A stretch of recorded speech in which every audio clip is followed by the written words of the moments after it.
রাসূল তো এতিমদের সর্দার। পৃথিবীর কোন এতিম যেন বলতে না পারে নবীজি আমার ব্যাপারে কি বলবেন, আমি তো এতিম মানুষ, আর তিনি আমার ব্যাপারে কিভাবে আমার দরদ বুঝবেন। নবীজিকে আল্লাহ পাক কেমন এতিম বানালেন, সমস্ত দুনিয়ার এতিমদের সর্দার বানালেন। মায়ের পেটে যখন তিনি ছিলেন 6 মাসের সময় মায়ের পেটে থাকাকালীন বাপের এতিম হয়ে গেলেন। যখন প্রসব বেদনা শুরু হয়েছে মায়ের, দুনিয়ায় যখন তিনি আসবেন, হযরতে আমেনা ঘরের ভিতরে বসে তার অবস্থাটা কি? এই সন্তান পৃথিবীতে আসতে পরে যিনি সবচাইতে বেশি খুশি হবেন তিনি তো আজ দুনিয়ায় নাই। মনের ভিতরে কত কষ্ট। আল্লাহ রাব্বুল আলামিন তার হাবিবকে দুনিয়া আনলেন। রাসূলের দাদা ঘরের সামনে তাঁবুর সামনে দাঁড়ায়া তায়েফ থেকে আগত সাদিয়া গোত্রের লোকদেরকে বলতেছেন, এই ঘরের ভিতরে একটা এতিম বাচ্চা আছে, বেশি টাকা কড়ি দেওয়া যাবে না, যদি দয়া হয় নিয়ে যাও। গরিব মানুষ, এতিম মানুষ দেখে শুনে কেউ আর নিতে চায় না। সবশেষে এলেন ভাগ্যবতী মেয়ে, ভাগ্যবতী মহিলা হযরতে হালিমাতুস সাদিয়া। তিনি এসেছেন, কোনো ছেলে পেলে পায় নাই, সকলের শেষে তিনি এসেছেন। আব্দুল মুত্তালিব বলছেন, এই ঘরের মধ্যে একটা এতিম বাচ্চা আছে, দয়া হলে নিয়ে যেতে পারো। তিনি স্বামীর সঙ্গে পরামর্শ করলেন, এরপরে বললেন, যদি দেখতে অন্তত ভালো হয়, মন যদি ভালো লাগে নিয়ে যাব, একেবারে খালি হাতে ফিরে যাওয়ার চাইতে তো ভালো। হযরতে হালিমা বলেন, আমি ঘরের মধ্যে প্রবেশ করলাম, মা আমেনার কোল থেকে শিশু মুহাম্মদ সাল্লাল্লাহু আলাইহি ওয়াসাল্লামকে যখন আমি কোলে নিলাম, আমি হুজুরের চেহারার দিকে নজর করে দেখলাম, আমার কাছে মনে হলো যেন পূর্ণিমার চাঁদটা আমার কোলে ধরা দিয়েছে। রাসূল কি শিশু মুহাম্মদ সাল্লাল্লাহু আলাইহি ওয়াসাল্লাম কি যখন নিয়ে বাড়ির দিকে রওনা হলাম, যে গাধা আমার সকলের পেছনে এসেছে সেই গাধা এখন সকলের আগে ছুটে চলে যায়। এরপরে বাড়ি যখন নিয়ে গেলাম, কুয়ায় পানি বাড়লো, গাছে ফসল বাড়লো, খেজুর গাছে খেজুর বাড়তে লাগলো, জমিনে ফলন বেড়ে গেল। রাসূলের দুধ বোন সাইমা রাসূলকে নিয়ে মুহাম্মদ সাল্লাল্লাহু আলাইহি ওয়াসাল্লাম তাকে দোলনা নিয়ে দোল দিতেছে। কি আশ্চর্য অবস্থা! সাইমা তাকে দোল দিচ্ছে আর বলতেছে, বেঁচে থাকুক মুহাম্মদ সাল্লাল্লাহু আলাইহি ওয়াসাল্লাম, সে দীর্ঘজীবী হোক। কবি লিখতেছেন, কি আশ্চর্য কথা! বেদুইন বালিকা কারে নিয়ে দোল দেয় সে কি তা জানে? বিশ্বনবী মুহাম্মদ রাসূলুল্লাহ সাল্লাল্লাহু আলাইহি ওয়াসাল্লাম এভাবে এতিম অবস্থায় জীবন তার শুরু হলো। যখন তিনি ফিরে এলেন 6 বছর বয়সের সময়, যখন মায়ের কাছে তিনি ফিরে এসেছেন, প্রতিদিন তিনি খেলা দেখতে যান ময়দানে। ইতিহাসের মধ্যে লেখা হয়েছে, মা প্রতিদিন সন্ধ্যার সময় তাকে ফিরে পান। আজকে সন্ধ্যা হয়ে গেছে, শিশু মুহাম্মদ সাল্লাল্লাহু আলাইহি ওয়াসাল্লাম বাড়ি ফেরেন না। কারণ কি? কেন বাড়ি ফেরে না? সন্ধ্যার দিকে তিনি চলে গিয়েছেন পাহাড়িয়া ময়দানে, যে দেখেন ধুধু করতেছে, চতুর্দিকে সন্ধ্যা হয়ে গেছে, অন্ধকার হয়ে গেছে, কোনো ছেলে পেলে নাই, কেউ নাই। পাহাড়ের পাদদেশে বসে শিশু মুহাম্মদ সাল্লাল্লাহু আলাইহি ওয়াসাল্লাম কাঁদতেছেন। মা প্রশ্ন করলেন, বাবারে, সন্ধ্যা উত্তীর্ণ হয়ে গেল, কেন একা একা বসে বসে কাঁদো? তিনি বলছেন, মাজি, আজ কদিন খেলা দেখতে আসলাম ময়দানে, প্রতিদিন দেখি যখন সন্ধ্যা হয়ে যায় মুরব্বী শ্রেণীর কিছু লোক আসে, ছেলেকে নাম ধরে ডাক দেয়, ছেলেরা দৌড়ে তার বাবার কাছে চলে যায়, আর বাবা ছেলেকে কোলে নিয়ে মুখে চুমা দিয়ে বাড়ির দিকে নিয়ে যায়। আমি আজ কদিন পর্যন্ত এই ময়দানে এলাম, কোনদিন সন্ধ্যা বেলায় তো কেউ এসে আমাকে মুহাম্মদ বলে একটা ডাক দিল না। আমার আব্বা কি নাই? আল্লাহ রাব্বুল আলামিন বলেন, আলাম ইয়াজিদকা ইয়াতীমান ফাআওয়া, এরকম এতিম অবস্থায় পেয়ে আমি কি আপনাকে আশ্রয় দেই নাই? আপনাকে আমি পেয়েছি এতিম অবস্থায়, এরপরে আমি আপনারে আশ্রয় দিলাম। ওয়া ওয়াজাদাকা দাল্লান ফাহাদা, এরপরে আমি আপনাকে পথ হারা পেলাম, আমি আপনাকে পথের দিশা দিয়া দিলাম। ওয়াজাদাকা আইলান ফাআগনা, এরপরে আমি আপনাকে দরিদ্র অবস্থায় পেয়েছি, তারপরে আমি আপনার দারিদ্র মুক্ত করেছি আপনাকে। সুতরাং ফাআম্মাল ইয়াতীমা ফালা তাকহার ওয়া আম্মাস সাইলা ফালা তানহার ওয়া আম্মা বিনি'মাতি রাব্বিকা ফাহাদ্দিস। সুতরাং নবী, এতিমের প্রতি নির্মম ব্যবহার করো না, এতিমের প্রতি ভালো ব্যবহার করো, নির্মমতা দেখাইও না। আর ভিক্ষুকতে ধমক দিও না, রূঢ়তা দেখিও না, আর আল্লাহর নিয়ামতের প্রশংসা করো। বহুত মানুষ আছে এতিমরে গলায় ধাক্কা দেয়।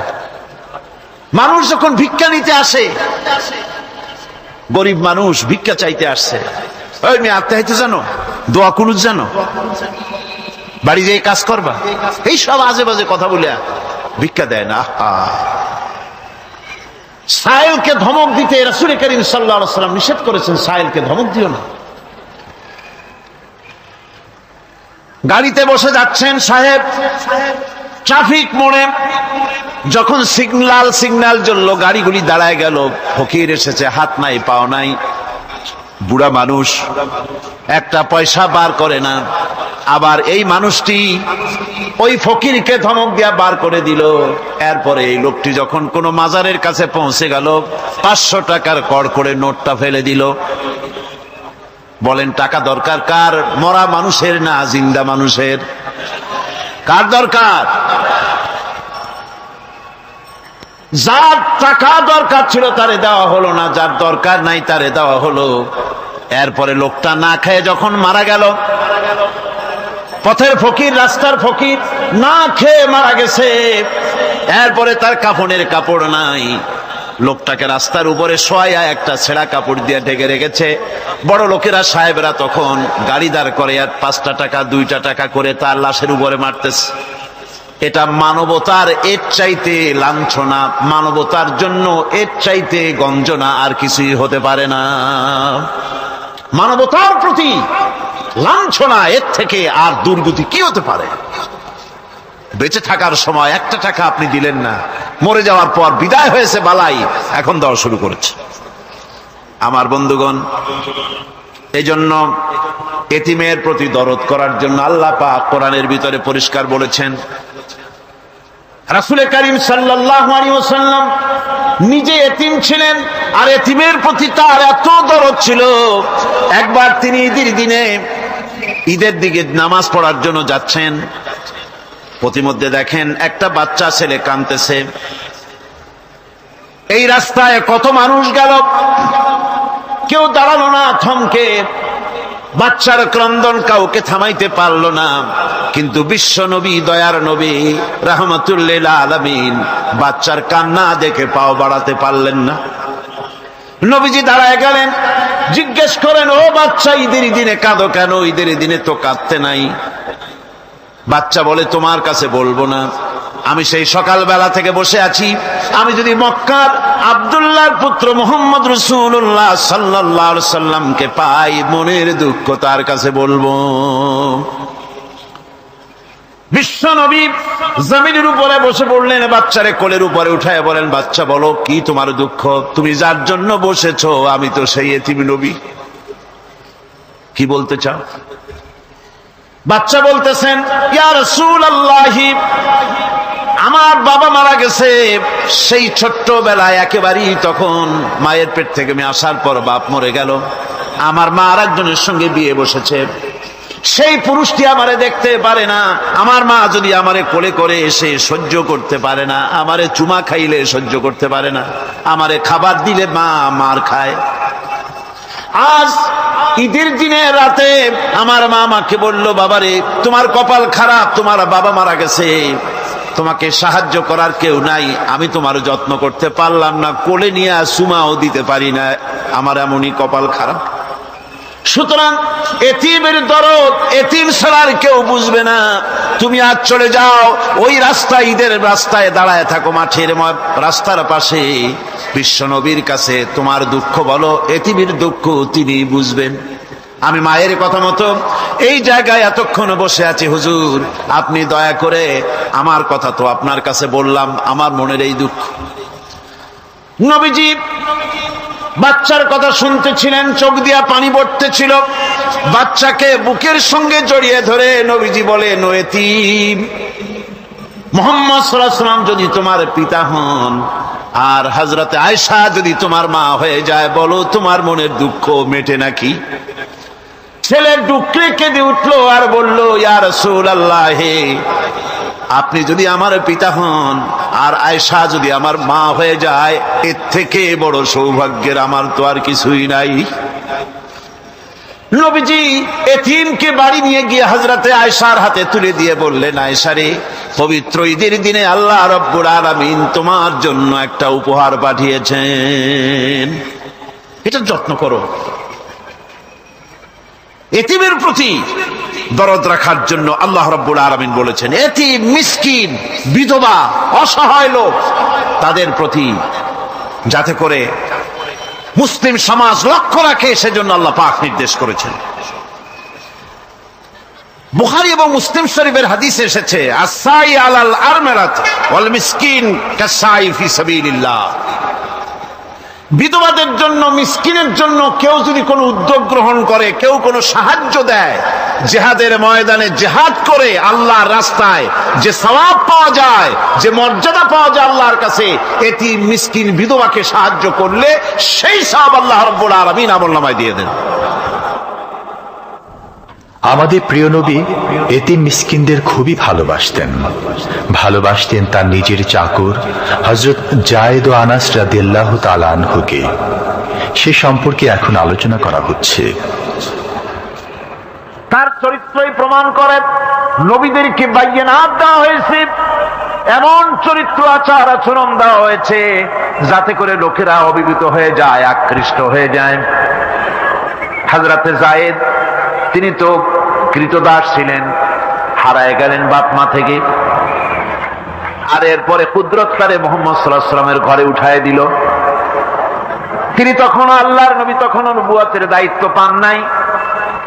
যায়েদের পিতার কাছে খবর হয়ে গেল, যায়েদ আছে রাসূলের বাড়িতে, মুহাম্মদ সাল্লাল্লাহু আলাইহি ওয়াসাল্লামের বাড়ি মক্কায়। তারা এসে হুজুরের সঙ্গে দেখা করে বললেন, মুহাম্মদ সাল্লাল্লাহু আলাইহি ওয়াসাল্লাম, জানতে পেরেছি আপনার কাছেই আমাদের ছেলে যায়েদ আছে, মেহেরবানি করে তাকে আমাদেরকে ফিরায় দেন। হুজুর বলেন, যায়েদ যদি তোমাদেরকে চিনতে পারে আর যদি যেতে চায়, আমার পক্ষ থেকে কোনো আপত্তি নাই, অবশ্যই যাবে। তবে যায়েদ যদি যেতে না চায়, আমি এমন লোক নই যে কেউ আমার কাছে থাকতে চাইলে আমি জোর করে তাকে ঠেলেও দিতে পারি না, আমি তেমন লোক নই। পিতা বললেন, আপনি অবশ্যই যুক্তিপূর্ণ কথা বলেছেন। হযরতে যায়েদ কানা হলো। হুজুর বললেন, তুমি কি চেনো এদের? কি? যায়েদ বললেন, চিনি, ইনি আমার বাবা, উনি আমার চাচা। যায়েদের পিতা বলেন, বাবারে বাড়ি চলো, তোমার মা কেঁদে কেঁদে হয়রান, চলো বাড়ি যাই, বাড়ির যা কিছু আছে সব তোমাকে ফিরিয়ে দেওয়া হবে। হযরতে যায়েদ বলতেছেন, পিতা বাড়িতে যা আছে তাই শুদ্ধ, তামাম দুনিয়াটা যদি আমারে দেওয়া হয়, এই লোকটির কাছে থেকে যে ব্যবহার পেয়েছি, আমি এই লোকের কদম ছেড়ে যেতে পারি না। তার চরিত্রই প্রমাণ করে তিনি নবী, কি ব্যবহারটা পেয়েছেন। হযরত আনাস রাদিয়াল্লাহু তাআলা আনহু ছোট মানুষ, 8 বছর বয়সের সময় হুজুরের খাদেম হয়ে হুজুরের বাড়িতে আসছেন। আচ্ছা, 8 বছর বয়সের কিশোর ভুল তো করতেই পারে, গরম পানি চাইলে ঠান্ডা পানি এনে দেবে, স্যান্ডেল চাইলে জুতো আনবে, বিছানা বিছাইতে বললে উঠাই থবে, এটা স্বাভাবিক। কিশোর মানুষ, ছোট মানুষ। এবার শুনুন, বাইয়ানাত কারে বলেন? নবীদের বাইয়ানাত আল্লাহ যে দিয়েছেন সেটা কি জিনিস? সেটা হলো উন্নত মানের চরিত্র, তার ব্যবহার, ওঠা বসা যা দেখলে মানুষ বুঝতে পারে তিনি আল্লাহর নবী। হযরতে আনাসের মুখে শুনুন, হযরতে আনাস রাদিয়াল্লাহু তাআলা আনহু বলেন, একাধিক ক্রমে টানা 10টি বছর রাসূলের খেদমতের ভিতরে নিয়োজিত ছিলাম। 10টি বছরের ভিতরে একটা দিনের জন্য নবীজি আমাকে ধমক দিয়ে কথা বলেন নাই। এটা ধমক দিলেন না আমারে, এটা করছো কেন, এটা করো নাই কেন? সুবহানাল্লাহি ওয়া বিহামদিহি। গোটা পৃথিবীর সমস্ত মুমিন মুসলমানদের, পুরুষ আর নারীদের জীবন, কলিজা, রক্ত রাসূলের কদম মুবারক উৎসর্গ হয়ে যায়। মহান রব্বুল আলামিনের কাছে তার হাবিব রাসূলুল্লাহ সাল্লাল্লাহু আলাইহি ওয়াসাল্লামের ছিল বিশেষ মর্যাদা। আসুন আমরা সে সম্পর্কে আলোচনা শুনি। আমার ভাইরা, রাসূল পাক সাল্লাল্লাহু আলাইহি ওয়াসাল্লাম আল্লাহর নবী এমন এক মহান সত্তা ছিলেন যে তিনি দোয়া আল্লাহর দরবারে হাত উঁচু করতে দেরি আছে, কিন্তু দোয়া কবুল হতে দেরি নাই।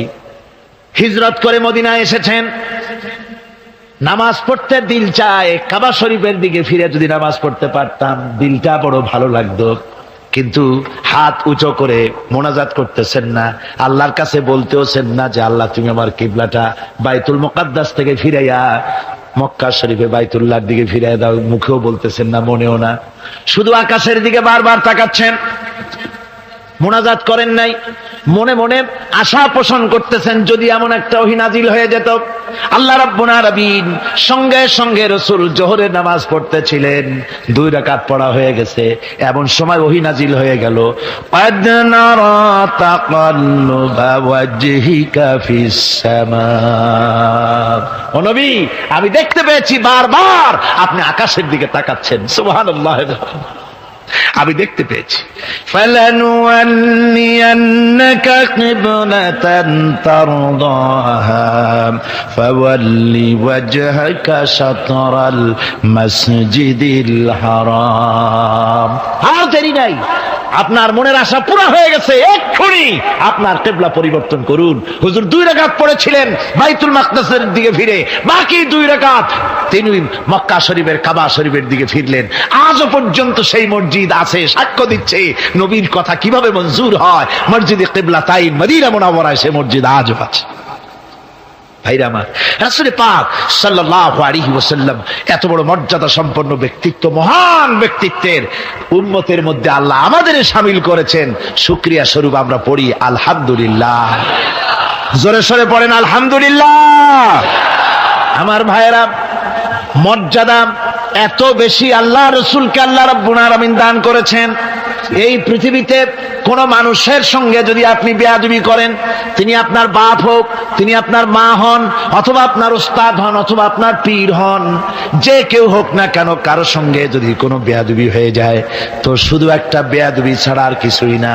কিন্তু নবীজির সঙ্গে যদি কেউ বেয়াদবি করে সেটা শুধু বেয়াদবি থাকে না, কুফরি হয়ে যায়। কি হয়ে যায়? কুফরি হয়ে যায়। রাসূলুল্লাহকে কেউ তাওহীন করলে, অসম্মান করলে, সমালোচনা করলে কাফের হয়ে যায়। যারা বলেন কি হয়ে যায়? কত বড় মর্যাদা!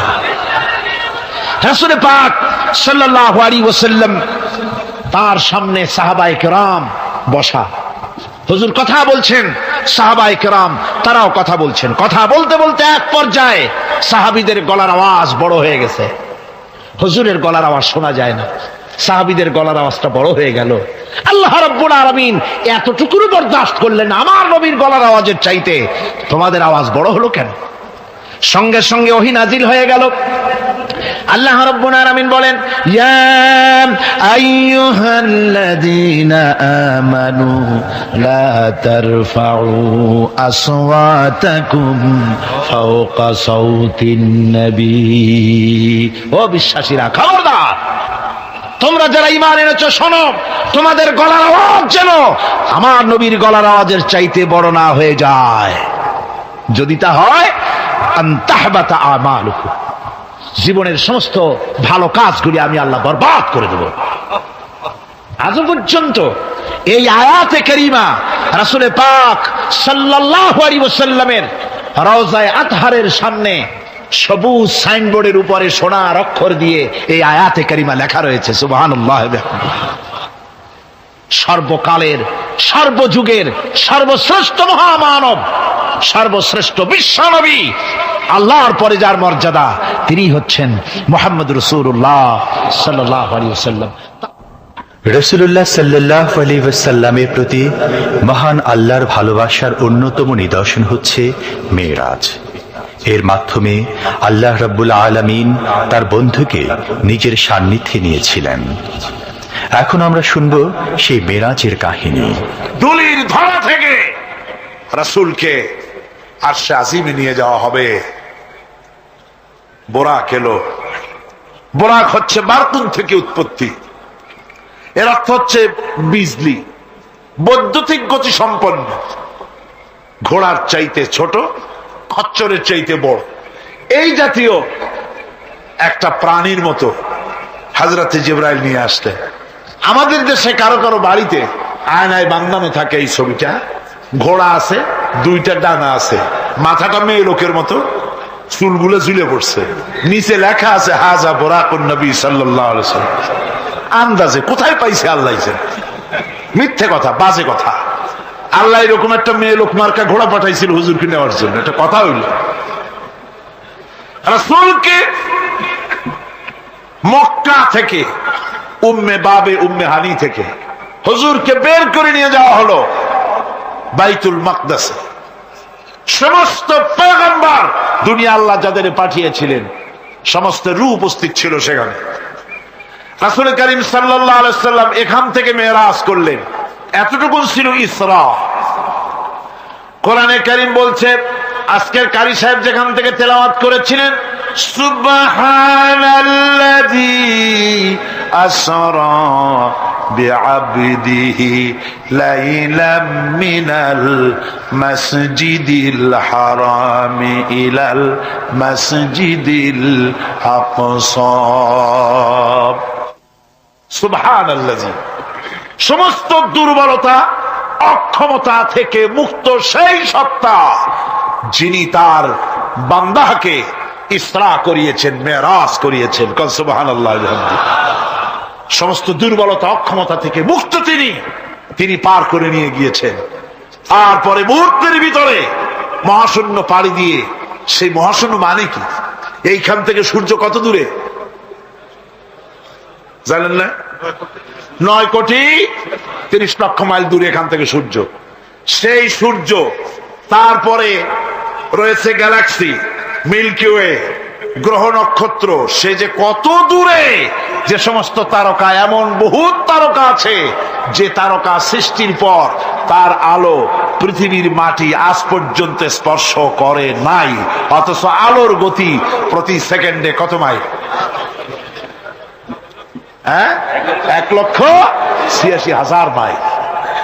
এই 1,86,000 মাইলের সেকেন্ড, এর মিনিট, এর ঘন্টা, এর দিন, এর সপ্তাহ, এর মাস, এর বছর, এটাকে বলা হয় লাইট ইয়ার, আলোকবর্ষ। সেই তারকা তৈরি হওয়ার পর কত সহস্র সহস্র লাইট ইয়ার চলে গেল, আজ পর্যন্ত সেই তারকার আলো পৃথিবীর মাটি স্পর্শ করতে পারে নাই। তাহলে সেই তারা কোথায়? আল্লাহ রাব্বুল আলামিন তার হাবিবকে চাঁদ, সূর্য, গ্রহ, নক্ষত্র, মহাশূন্য পাড়ি দিয়ে, তারপরে 7 আকাশ পাড়ি দিয়ে সিদরাতুল মুনতাহা পর্যন্ত নিয়ে গেলেন। জোরে কোন সুবহানাল্লাহ। এবার সিদরাতুল মুনতাহা পর্যন্ত যাওয়ার পথে যত ঘটনা ঘটলো, সেগুলো আপনারা ইতিহাস থেকে পড়ে নেবেন, ওগুলি বলার সময় আমার কাছে নাই। সিদরাতুল মুনতাহায় যাওয়ার পর হযরতে জিবরাইল বলেন, আর আমি যেতে পারবো না, এটা হলো বিপজ্জনক বর্ডার। আমি যদি আর এক চুল অগ্রসর হই তাহলে আমি জ্বলে পুড়ে ছাই হয়ে যাব, আমার আর যাওয়ার অধিকার নাই। হুজুর সেখানে বসে থাকলেন।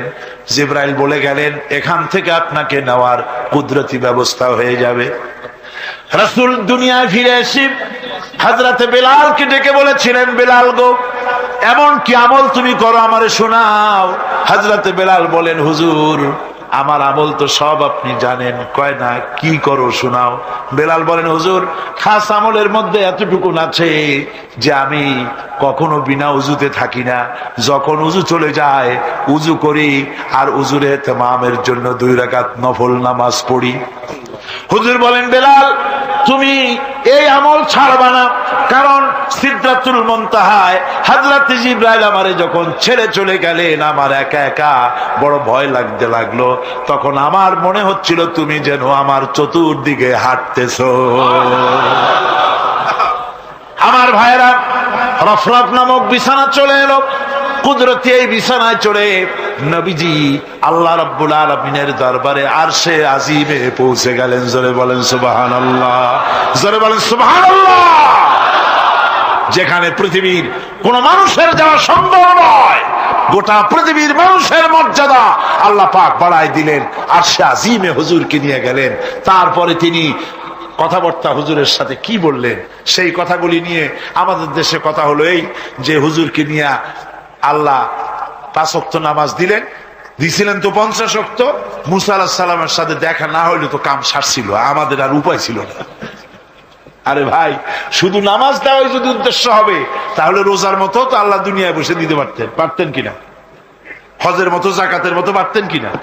শুধু নামাজের জন্য নয়, আল্লাহ পাকের কায়নাত দেখাবার জন্য আল্লাহ পাক তাকে নিয়েছিলেন। বেহেশত দেখাইছেন, দোজখ দেখাইছেন, ভালো কাজ করলে কিরকম শান্তি হবে, খারাপ কাজ করলে কিরকম শাস্তি হবে চোখে দেখাই দিয়েছেন মুহাম্মদ রাসূলুল্লাহ সাল্লাল্লাহু আলাইহি ওয়াসাল্লামকে।